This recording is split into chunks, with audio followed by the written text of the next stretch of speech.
Hi everyone, my name is Angela, the outgoing co-executive director of the Africa Frontline First. Great. My name is Nan. I am the continuing co-executive director of Africa Frontline First. Fantastic. So we wanted to have a conversation today, just discussing and in terms of new chapters, new beginnings, and ongoings that are happening given the landscape. Wanted to just have a conversation, share, again, a bit of history about AFF, where we started, how far we've come, what we're proud of, but more importantly, looking forward, like the new chapters that we are planning and what we're looking forward to in the future. So that was the goal for our conversation today. So let's start, Nan. Where do we start? At the beginning, I guess. Let's start at the beginning. Yes. Do you remember what it felt like? I think this was in 2020. Yes. When President Ellen Johnson Sirleaf gathered us together. It was you and me and a few other collaborators. And we first presented the idea of what would become Africa Frontline First. I remember after even presenting the content of the idea, getting some questions, she said, the last thing she said on that call was, make it count. Yes. And I felt both an enormous enthusiasm and a heavy weight of responsibility. Yeah, that's true. And it's interesting looking back as well, how, as you said, with the championship of Her Excellency Ellen Johnson Sirleaf, and, the number of people we talked to and how, even at the very beginning, the idea evolved, right? Like we had an idea, and then we talked to a lot of people and we kept refining the idea. And it did take us, a couple of years to not the right structure, but making sure all the pieces were right. Because that's another thing around innovative finance. People think it's snap your fingers and this new instrument comes to the market. But actually, it's a worthwhile investment upfront of time and collaboration and conversations to actually see the impact. So yeah, I remember, 2020 sounds like a very long time ago. I was like in the middle of the pandemic, which was a good time to be, co-creating ideas and solutions. Yeah. It reminds me, not to jump too much ahead, but that Africa Frontline First was born during a crisis, of a crisis during the COVID-19 pandemic, when a number of people were able to, even during a very challenging time, draw on the depths of their history, wisdom, partnership, and bring something together. And that's also why right now in 2025, as we are in the midst of a very different type of financial crisis, the work that we are doing with the new Sustainability and Resilience Fund remains just as important and just as meaningful. Yeah, but it's also interesting to recognize the fact that it's the existing ideas and collaborations and relationships and understanding that become this kind of underlying success factors, so that you can quickly come together and ramp up any new ideas in a form of crisis, right? So that in the crisis, it's not so much it's not so much now let's come around the table, let's ideate. It's in a crisis that you're like, okay, what do we have in our hand? What have we been doing well? And how do we bring that together and really, exponentially increase that collectively, which is something I learned as well through Africa Frontline First. And I really, in a crisis, you can either focus on the crisis alone, or you can also focus on, what can be done and how you can solve for the crisis. And I really like the fact that I'm really grateful that we had partners and friends and collaborators in the field when we were ideating for Africa Frontline First. And it started as a partnership, and it continues to be such a strong partnership now. Yeah. Absolutely. I 100% endorse that idea there. You were saying how the work often needs to evolve and pivot, and I agree. For what we're doing at Africa Frontline First, what you all have been doing at Financing Alliance for so many years, there isn't a blueprint, right? There isn't a single template you can replicate, standardize, do over and over. But I think there is a playbook, a set of repeatable practices, and working with trusted partners is definitely one of them. You and I have worked together for forever, maybe too long to mention. But it's also almost the same deal teams that have come together between Financing Alliance for Health, the Community Health Impact Coalition, Last Mile Health, Yeah. that have come together for various investment cases, whether it's in Liberia or other places. Yeah. That same deal team has came together for that first Africa Frontline First Catalytic Fund. Yeah. And it's bringing, along with Global Fund, Yeah. our partners at Skull Foundation, And Johnson J&J. Johnson Johnson Foundation. Yeah. And that deal team, let's say, is coming together for this next Sustainability and Resilience Fund and widening that table. Yeah. I like the fact that we, it would be good for us to also just, now that we're coming to the inflection point of the first Catalytic Fund and the lessons we learned and what we are proud of, and now the lessons we're taking to the second Sustainability and Resilience Fund. It would be great to hear from you because you've been, day to day with the team through the years. What stands out for you, Nan? What are you proud of?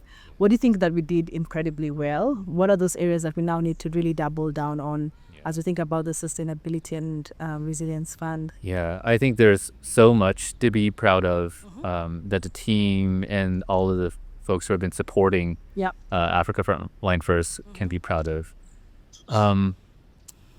One example here is when we've just gotten this data back in the last few months around the impact results from 2024. Yep. So one thing to be proud of is the amount of financing that has been unlocked. With Skull Foundation and Johnson Johnson, they brought in their $25 million of philanthropic funding to match, and the Global Fund matched it. We started off with roughly almost $100 million. And because those teams were on the ground and available in 2023, they were able to unlock an additional 119 million, so 219 total million from COVID-19 resources, Global Fund, and other places. So that's great, big money, but what does it actually translate to? In the last year, we've seen that the results from 2024 have directly supported 68,000 community health workers across the continent. That's a CHW that is now getting paid, has better supervision, has more in-stock supplies, and is better trained. And that reflect to me 68,000 community health workers when I spent a better part of my career, early career, spending about 5 or 6 years just getting 4,000 community health workers on policy and paid in a country. To see that happen in just 2 to 3 years is an incredible accomplishment in scale, and I'm just very, very just grateful to even get to be a part of this story. Yeah. That's the thing around scaling, which is something I have kept reflecting on in the work we do every day at Finance Galantveld, but specifically around the experience with Africa Frontline First. And this idea that I remember even in 2022 when we started the conversations with the Global Fund, and our models, and we'll be in this number of countries and we'll have this kind of impact. And the thing around the exponentiality of systems change, the fact that, again, we can, model and project, if these success factors come together, then this is what's going to happen. But then there's this other ripple effect. It's like the eighth one of the world of compounding, right? Yeah. We were thinking 8 to 10 countries. Yes.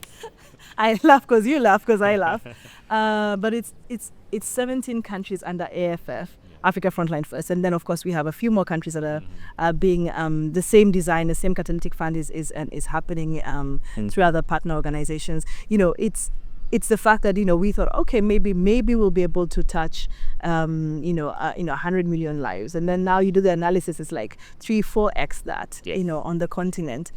And again, a lesson I keep taking back, and I want to also plow it back even with the Sustainability and Resilience Fund, is this idea that and it's not, many of us are so data driven and we want to know everything end to end, complete control and complete attribution. But the reality that I continue to reaffirm is that in systems change, it's this knowing that we will plan and we'll do our best in the beginning, but systems change will do its part, and then the results will reveal themselves as they go, right? And some people are not as comfortable with that uncertainty. Some people want to know exactly how many people are we going to touch and how many community health workers are going to be impacted, and tell us exactly how much money was going to be unlocked. And I mean, I could have missed an analysis, but correct me, Nan. I never saw anywhere in our analysis where we're going to unlock an 119 additional money. Like that was nowhere in our model. Not that we didn't expect to have leverage, but we just couldn't model that out to the extent that needed to be modeled out. But we couldn't predict all the different external sources and opportunities that happen. Exactly. Right. And so I think there's something we used to say when we were designing that first catalytic fund, that we all have to let go of something to get a lot. Yeah. And part of what we're trying to let go of is this belief, this perhaps a misbelief that we can control every little thing in the future. Yeah. But when you plant the seeds, you water it and you tend it and you cultivate it, the tree will grow. The tree will grow. And that's the thing around, and that brings me to the next point. I was thinking around this idea of the challenges that we are choosing to pick up and to face are large. They're big challenges, right?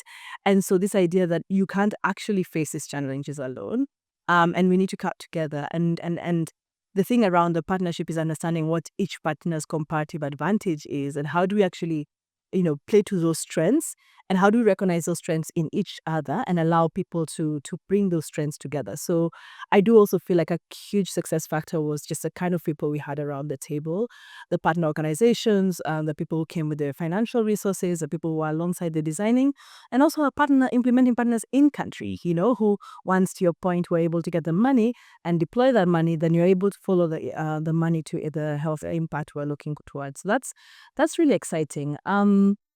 And as we are in this new opportunity, new chapter of changes, I would love to hear what are you reflecting about the new sustainability and resilience plan, and what are you looking forward to? What are you looking to bring to the fore? And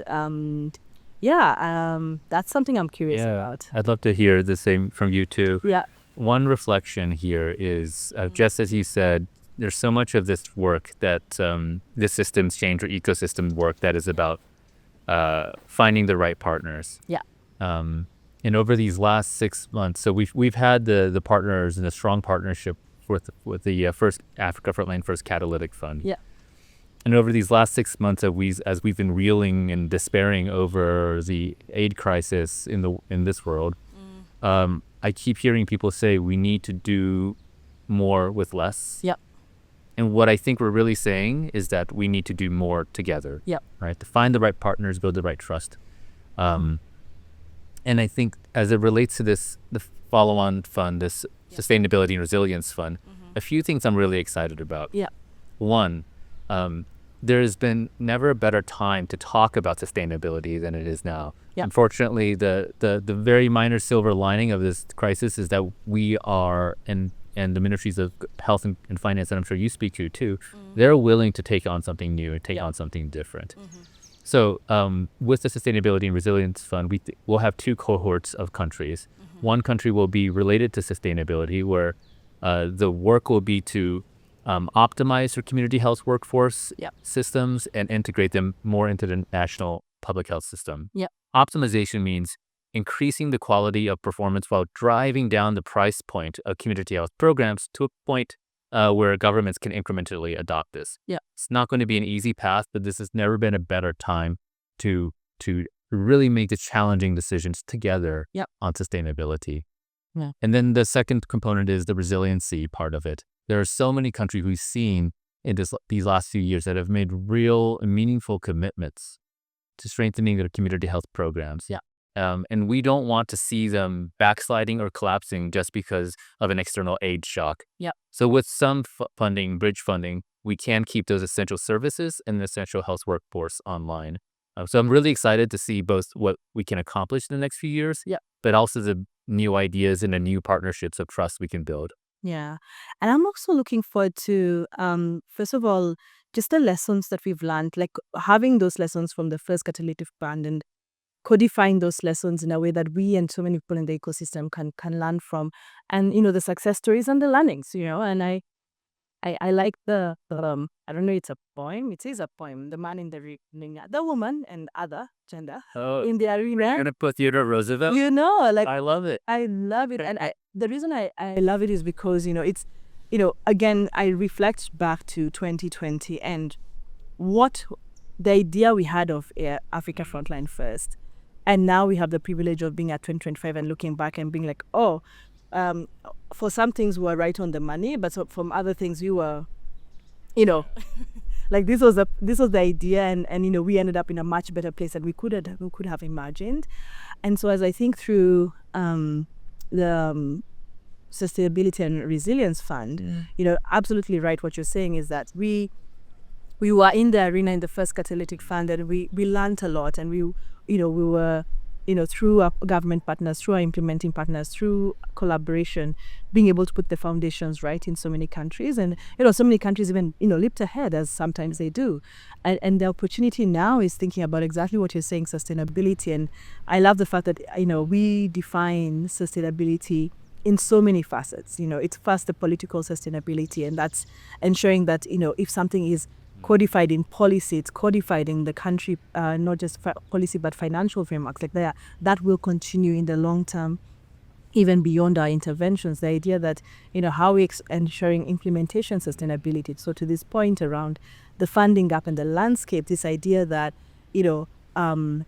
the resources we provided, if it's the maturity assessments, the tools, the templates, the understanding, the lessons, and the accompaniment that we are providing can be there to make sure that then there's implementation sustainability in those countries with those in-country partners, but also that implementation sustainability and knowledge and expertise sharing across government and implementing partners happen. And of course, the financial sustainability, and this, sustainable mix of funding looks different for different types of and archetypes of countries, but it does include having domestic resources at the table. It does include having different types of resources, financial resources at the table. And that for me is, is something worth looking forward to. Yeah. And as now, with the previous experience of being at 2020 and thinking this is how the Catalytic Fund would end up, and now being 2025 and looking back, I have a feeling that if we thought we were globe-smacked in the Catalytic Fund, its chances are very high. In the next few years, you'll be like, Well, I think going back to the idea of being in the arena, it is not easy to step into the arena. God, it's so easy to be on the sidelines and like shouting, do this, you should have done this, you should have, and it's like, like people see the results of decisions, they just don't see the choices. And the choices you had and the trade-offs you had to make, and so they're very quick to judge. But I interrupted. Well, no, I think I exactly, and it's very challenging to step into the arena if you feel like you're stepping in alone. And so that's, I think, another testament to the power of the partnership here. I think the core anchor organizations at Financing Alliance for Health, Last Mile Health, and Community Health Impact Coalition. Yep. I think Africa Frontline First represents for them an ability to take maybe even a bigger risk than any organization can do on its own. Yeah. And if you're also a donor partner or another implementing partner, we hope that the platform of Africa Frontline First is a way to take on bigger risk for bigger reward, or to step into the arena, because we're all stepping in together and we'll be there together. Yeah. And sometimes then being together in the arena, we're able to absorb more blows together. And we and share the blows. But that's interesting. I'm wondering, maybe to pivot a little bit, as your outgoing co-executive director, what are some of the areas you feel most proud of yourself in these last 2 years? That we're still here. Yes. I mean, that's Are you gonna edit that? No, that's okay. Keep that in. No, on a serious note, but really, honestly, the fact that again, people don't see the day to day, and they don't see the I need to use a better word. You told not to use challenge, but opportunities. The numerous opportunities we face. We're overflowing with opportunities. There are too much of we are under the water in opportunities. No.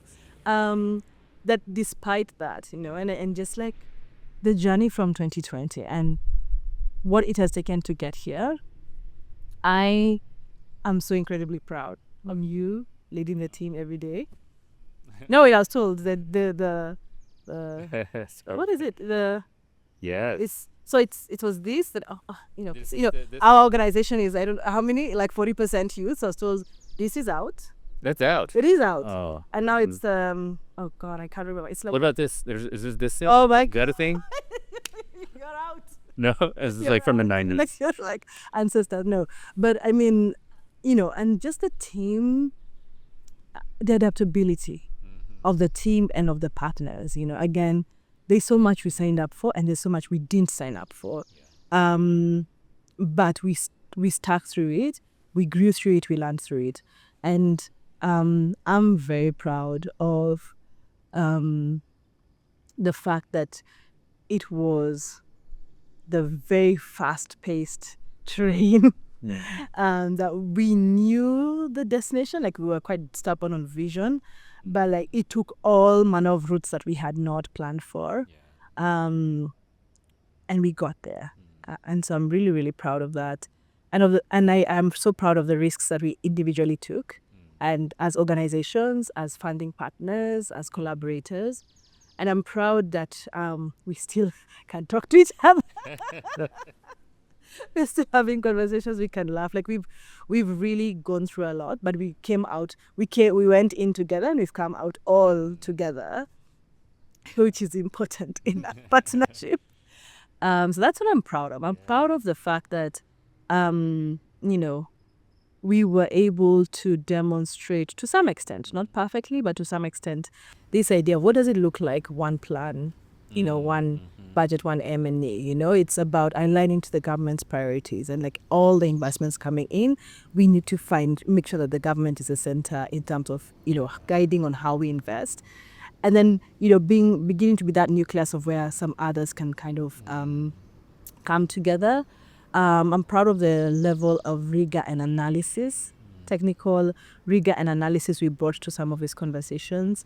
The fact that in as much as those that direct our catalytic fund, the impact directly to the government, the fact that our criteria, our analysis, our tools have gone far beyond that, have shaped much more the ecosystem and how others are thinking about how to come together. How we were also having conversations around aligning investments and the overlap of countries of interest, and like trying to really truly move the needle, and their understanding that we were, again, one puzzle piece in a larger puzzle, and doing our best in that larger puzzle, but also knowing that we were putting enough joints out so that we could actually have others plug in. That's what I'm really proud of. I'm proud of having a portfolio of countries, across all archetypes, and seeing progress in all countries, right? Like that for me was something really important.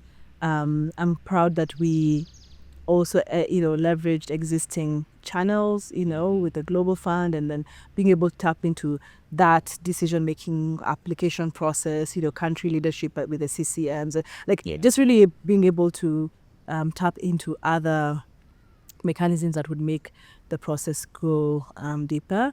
And I'm really proud of all the other partners we're bringing to the table, especially for the Sustainability and Resilience Fund. I know we probably can't talk about them right now, but I really see that we started something really special. Yeah. And it will matter that we did what we did. Yeah. Yeah. I mean, that's amazing. It reminds me, there's so much to be proud of. Yeah. A few things that popped to my mind is, when we started Africa Frontline first, we also wanted to be very clear that we want to, to help governments go from being just the deal takers, the passive deal takers in many of these plans, to becoming the deal makers themselves. And a lot of this is trying, and sometimes aspirationally, to move more of the decision making to both countries, to governments, and the community health workers themselves. Yeah. And then to that extent, I am proud that within our advisory committee for the First Africa Frontline First Catalytic Fund, we had 2 seats for community health workers, and Margaret and John filled those seats. And even during the design for the follow-on fund, got a lot of input from our community health workers on the committee as well.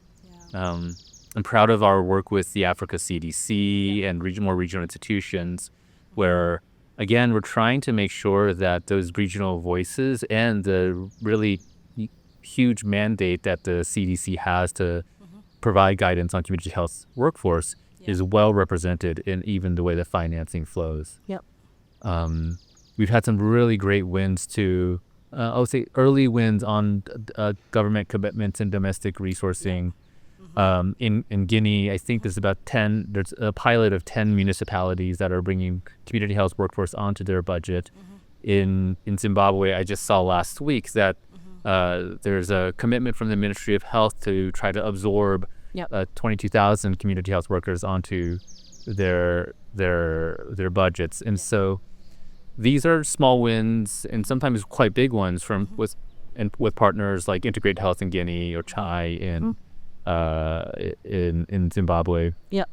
I think in the next few years, through the sustainability components of our work, we'll see more and more around government commitment and the incremental increase. But I'm still proud of the early wins we're seeing there too. And the thing around, again, the systems work we do, it's always this thing of slowly then suddenly, right?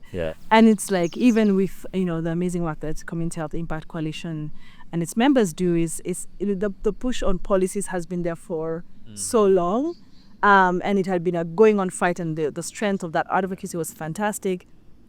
But it did take a while to start seeing countries move policies, and then in the last 5 years, it's like the growth. It's just like slowly, then suddenly, slowly, then suddenly. And I feel like that's also something I've noticed with not just the Catalytic Fund, but I'm really hopeful with the Sustainability and Resilience Fund, is that, there are a number of things that in the Catalytic Fund that seem slowly, but already, even this, as you're saying, the early wins are the slowly before we see the suddenly. And looking at some countries and their journeys, like, in Kenya, where a lot has been done, but in the last 5, if you take the community health system in the last 5 years and the previous 5 years, it's just like it's slowly then suddenly.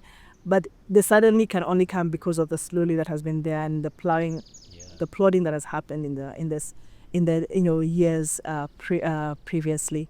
And that constant reminder in Madeline always makes sure we remember, that we cannot be having conversations around community health workers when they're not in their room. We cannot be designing for them when they're not there, and they're not there to tell us and guide us on what's important for them. And I'm really glad that it's been driven not just in our DNA, in the way we work, but it's actually been driven in our governance structures, in how we make decisions and who is part of making those decisions. And bringing community health workers on the same table as we're bringing high level political folks, we're bringing funders, we're bringing leaders of institutions, public and philanthropic, to sit on one table and have those conversations. I feel like that's part of the secret sauce. And that's how we end up prioritizing what really matters, and that's really important. So I would love to hear from you. We've journeyed together for many years, and in the last 4 or 5 years, through the Africa Frontline First.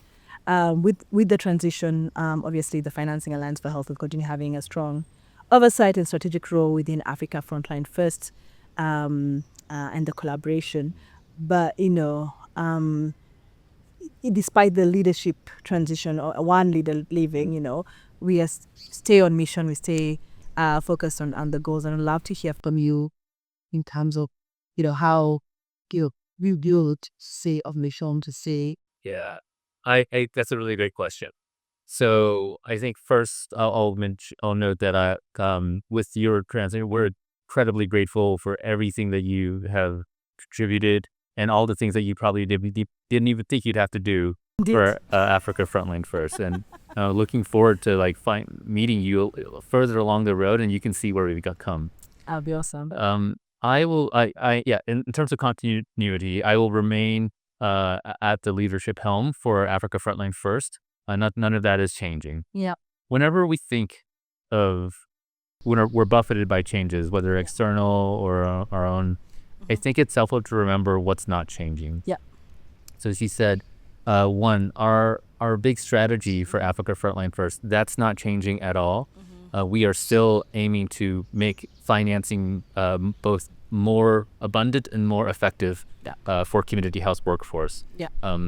The way we do that over the years might change. We have a catalytic fund or a follow-on fund, or we do that through system strengthening. All of that is still on the same big strategy.